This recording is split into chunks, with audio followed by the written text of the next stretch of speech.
बिस्मिल्लाहिर्रहमानिर्रहीम। अस्सलाम वालेकुम नाज़रीन, आपका मेज़बान अली हुसैन जी। एक नया पेंडोरा बॉक्स खुला है। ये इतना भी नया नहीं है कि किसी को पता ना हो। Army chief general Asim Munir की एक्सटेंशन के हवाले से अब इसको एक नया नाम दिया जा रहा है कि तसलसल रहेगा, यानी कि मुद्दत मुलाजमत में तोसी नहीं बल्कि तसलसल रहेगा। इसके ऊपर कानून भी इसी हुकूमत ने पास किया है। ये जो 26वीं आईनी तरमीम की गई, इसमें काफ़ी चीज़ें जो क्रिटिकल चीज़ें हैं और बड़ी कॉम्प्लिकेटेड चीज़ें इसमें डाली गई, और फिर एक ड्राफ्ट आया और फिर तमाम ने लबैक कह के और इसको पास किया 26वीं आईनी तरमीम, जिसका अभी तक सुप्रीम कोर्ट ऑफ पाकिस्तान में एक मुकदमा भी नहीं लगा, एक दरखास्त पर भी सुनवाई नहीं हुई। मगर ये जिस दिन आजाद जजेस के सामने लगेगी ये फारिग हो जाएगी। आते हैं एक्सटेंशन के हवाले से। एक्सटेंशन क्या है? क्या पहले भी किसी को एक्सटेंशन मिली है? और अगर किसी हुकूमत ने पहले किसी आर्मी चीफ को एक्सटेंशन दी है तो उस हुकूमत का क्या हाल हुआ है? आपके सामने माजी आप उठा के देखें।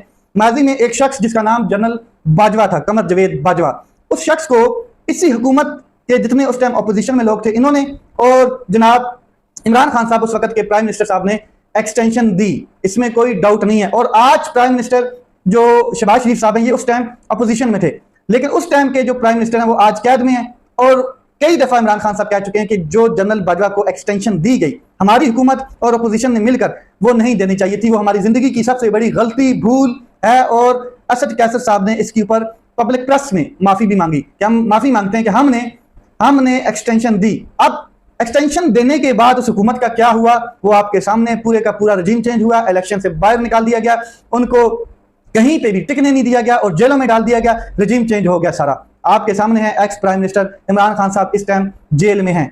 अब बात करते हैं इस हुकूमत में और इसके हुकूमत के जो नुमाइंदे हैं और जो बड़े करता धरता हैं मुस्लिम लीग नून के, वो क्या बातें करते हुए नजर आ रहे हैं।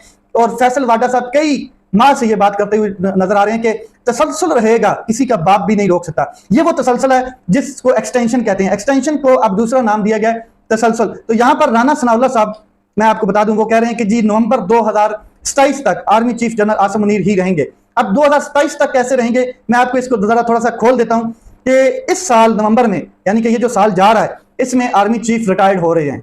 बड़ी सादी सी बात है, अगर वो 3 साल के आर्मी चीफ हैं तो उनकी मुद्दत मुलाजमत मुकम्मल हो जाती है, 3 साल पूरे हो जाते हैं नवंबर में। लेकिन अगर वो 5 साल के लिए लाए गए हैं या 5 साल की उनको एक्सटेंशन बढ़ा के जो मुद्दत बनती है 2 साल की मजीद एक्सटेंशन, तो फिर वो इस साल तो नहीं रिटायर्ड हो रहे, फिर मतलब ये कि वो 2027 में रिटायर्ड हो रहे हैं। तो यही राना सनाउल्लाह साहब कह रहे हैं। इसमें जो हमारे निगरान वजीर आजम थे अनवारुल्लाह काकड़, वो भी ये क्लियर कर चुके हैं कि अब कानून मौजूद है, और जो कानून मौजूद है वो इसी हवाले से है कि एयर चीफ, नेवल चीफ और आर्मी चीफ तीनों 5 साल अपनी मुद्दत कंप्लीट करेंगे। और जो उम्र है, उम्र की हद भी खत्म कर दी गई है। यही 26वीं आईनी तरमीम थी। शुक्र करें अभी तक 27वीं आईनी तरमीम नहीं आई, वरना पता नहीं क्या भंबड़ भूसा बनना था, आप तो हिल जाते। और अदलिया आप किधर है, कहाँ है, किधर है अदलिया?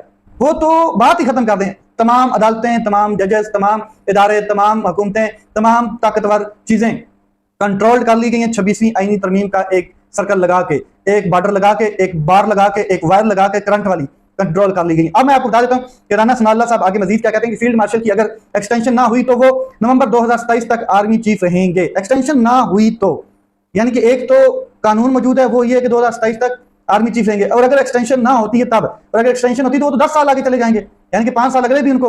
उन्होंने फील्ड मार्शल का टाइटल अर्न किया है, खुद से नहीं वो बने फील्ड मार्शल, बल्कि उन्होंने ये अर्न किया है। सैयद आसिम मुनीर से ज्यादा अगली एक्सटेंशन का कौन हकदार होगा?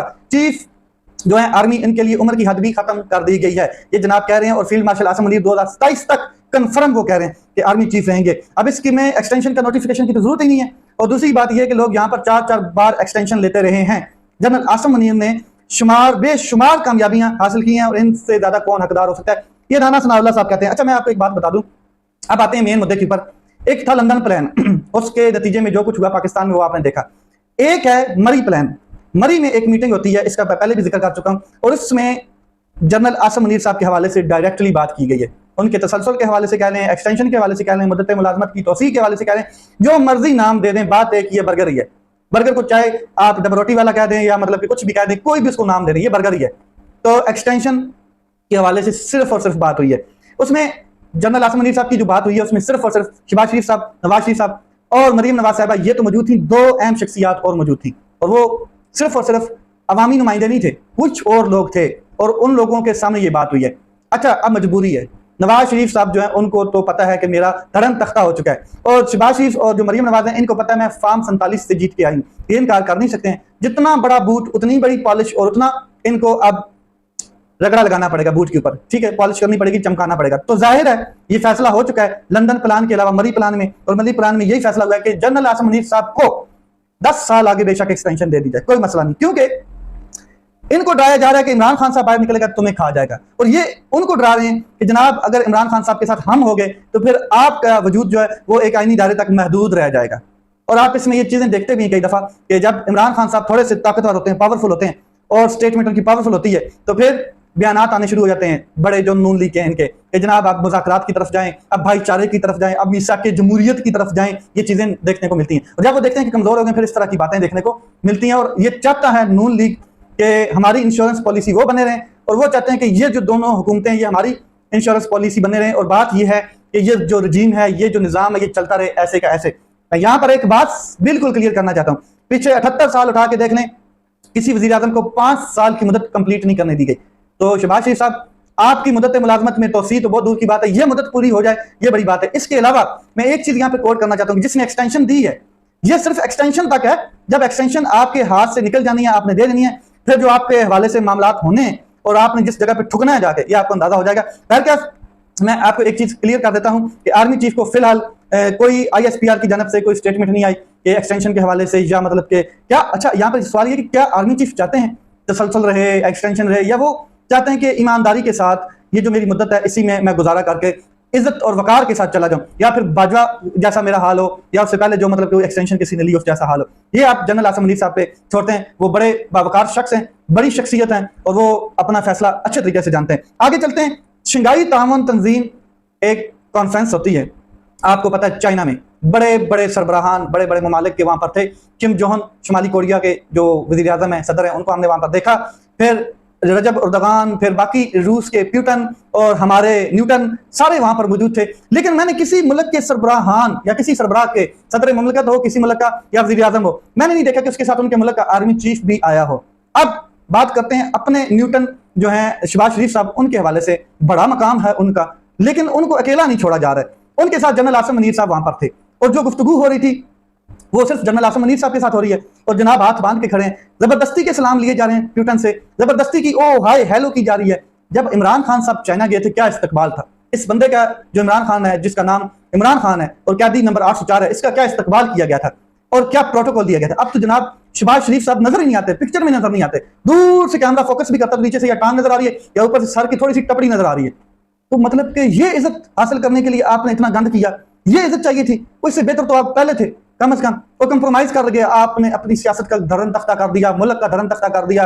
कोई इकदार नहीं है, कोई अखलाकियात नहीं, कोई एथिक्स नहीं है, जैसे ख्वाजा साहब कहते हैं। ख्वाजा आसिफ की बात होती है तो ख्वाजा आसिफ साहब तो नजर ही नहीं आए उस दौरे में। कहा यह जा रहा है जराये से कि उस दौरे का हिस्सा थे, लेकिन आखिर में उनको डीसीट कर दिया गया, मतलब के एयरपोर्ट से फारग कर दिया गया, उनकी लिस्ट से भी डीसीट कर दिया गया। आगे चलते हैं आगे चलते हैं। ATC लाहौर ने एक फैसला सुनाया है आज, और ये बड़ा अहम फैसला है। अलीमा खान के दोनों बेटों की जमानतें हो चुकी हैं, शेर शाह की भी जमानत हो चुकी है और शाहरेज खान की भी जमानत हो चुकी है, दोनों बेटों की जमानत हो गई है। और इमरान खान साहब की बहनें बड़ी खुश नजर आ रही थी, खास करके अलीमा खान साहबा। अलीमा खान साहब क्या कहती हैं कि जिंदगी मेरी अल्लाह के हाथ में। इमरान खान साहब का मैसेज उन्होंने दोबारा दिया कि जिंदगी मेरी अल्लाह के हाथ में है, जनरल आसिम मुनीर के हाथ में नहीं है। आसिम मुनीर अपने इक़्तिदार के लिए जजेस को डरा कर जो करवा रहा है, पूरा निजाम पाकिस्तान का खत्म कर दिया उस शख्स ने। शाहरेज के बाद शेर शाह की जमानत मंजूर हुई है और दोनों बहनें खुश थी, वहां पर मौजूद थी ऑन द स्पॉट। इसके बाद मैं अब आगे चलता हूं तो मैं आपको क्लियर कर दूं कि जो इस्लामाबाद हाई कोर्ट है उसकी तरफ अब जाएंगे। अलीमा खान साहब और उनकी बहनें ये ऐलान कर चुकी हैं कि अब एक केस रह गया 190 मिलियन पाउंड, जिसके हवाले से बात अभी तक आगे नहीं बढ़ रही है। और सरफराज डोगर जो चीफ जस्टिस हैं, जिनको इसी बुनियाद पर मुस्तकिल चीफ जस्टिस किया गया कि आपने हमें सहूलतकारी देनी है, वो जनाब अभी तक इमरान खान साहब का 190 मिलियन पाउंड यानी कि अलकादर ट्रस्ट केस को लगा ही नहीं रहे, लिंगर ऑन कर रहे हैं। तो अब ये सिर्फ रह गया है और अलीमा खान साहब कह रही हैं कि हम अब उसी तरफ गामजन हैं। और इमरान खान साहब का मैसेज भी वो पोर्ट्रे करती नजर आ रही हैं कि मेरे तमाम खानदान के बच्चों को, बूढ़ों को, नौजवानों को, बहनों को, बीवियों को, जिसको मर्जी आप चाहें तो जेल में डाल दें, मगर मैं इस ताकत के सामने, इस यजीदियत के सामने, इस ताकतवर के निजाम के सामने नहीं झुकूंगा। ये इमरान खान साहब ने क्लियर किया है और यही मैसेज है अलीमा खान साहब का। अलीमा खान साहब ने शेर अज़म मरवत साहब के हवाले से एक बात की है, मरवत जैसों को कौन जवाब देता है, इन जैसों को एस्टैब्लिशमेंट लॉन्च करती है, इस्तेमाल करती है और जाया कर देती है। इमरान खान ने इनको पार्टी से इसलिए निकाला क्योंकि ये वारदातें डालते हुए नजर आ रहे थे। अब मैं आपको बता दूं कि सुप्रीम कोर्ट ऑफ पाकिस्तान में बड़ी अहम दरखास्त दायर कर दी गई है। 26वीं आईनी तरमीम पर फुल कोर्ट की तश्कील का मामला है और तहरीक तहफ़्फ़ुज़ आइन पाकिस्तान के रहनुमा मुस्तफ़ा नवाज खोखर की जानब से सुप्रीम कोर्ट ऑफ पाकिस्तान में दरखास्त दायर की गई है। मैं आपको एक चीज़ क्लियर कर दूं कि चीफ जस्टिस याह्या अफरीदी के मावराए आईन इकदाम के खिलाफ ये दरखास्त है। मुस्तफ़ा नवाज खोखर की दरखास्त में 31 अक्टूबर की प्रैक्टिस एंड प्रोसीजर कमेटी, जिसमें जस्टिस मंसूर अली शाह और जस्टिस मुनीब अख्तर शामिल थे, इस दिन कमेटी के फैसले पर अमल दरामद करते हुए फुल कोर्ट तश्कील देने की इस्तदा की गई है। दरखास्त में कहा गया है कि कमेटी के फैसले पर चीफ जस्टिस साहब जो हैं या रजिस्ट्रार की वजारत या इंतजामी इकदाम की कोई हैसियत नहीं है, इसलिए कमेटी का फैसला कालअदम नहीं करार दिया जा सकता। फिर जस्टिस मंसूर और जस्टिस मुनीब के फैसले पर अमल दरामद किया जाए। चीफ जस्टिस आफरीदी साहब जो हैं गैर रस्मी मुशावरत की कोई हैसियत नहीं उनकी, और 26वीं आईनी तरमीम के खिलाफ जितनी दरखास्तें आईनी हैं या आई हैं वो सुप्रीम कोर्ट ऑफ पाकिस्तान के तमाम जजेस सुने, यानी कि फुल कोर्ट सुने इसको। 26वीं आईनी तरमीम के खिलाफ दरखास्त गुजार हूं, इसलिए मेरे हकूक मजरू हुए हैं। साथ में उन्होंने ये भी कहा है कि आईनी बेंच जो है, कॉन्स्टिट्यूशनल बेंच जो है, 26वीं आईनी तरमीम केसेस का एहल नहीं है कि उनको सुने। बड़ी अहम दरखास्त जो है वो दायर कर दी गई है। देखते हैं ये मतलब कि किस तरफ जाता है मामला। और साथ में कहा गया कि जिस जगह हम खड़े हैं, ये इदारा जितने भी सियासी जमातों को इंतकाम का निशाना बनाया गया है, इस इदारे की जानिब से, यानी कि सुप्रीम कोर्ट ऑफ पाकिस्तान की जानिब से, ये इदारा क्राइम सीन है। सियासी जमातों से निशान छीन लिए जाते हैं। ये अहाता क्राइम सीन है। जुडिशरी आज जेली इदारा बन चुका है। जिन्होंने बनाया है तमाम लोग हमारे इल्म में हैं। ये दरखास्त दायर की गई है। लेट्स सी ये मामला किस तरफ जाते हैं। अपना ख्याल रखें, अपने भाई के चैनल का ख्याल रखें। पाकिस्तान जिंदाबाद।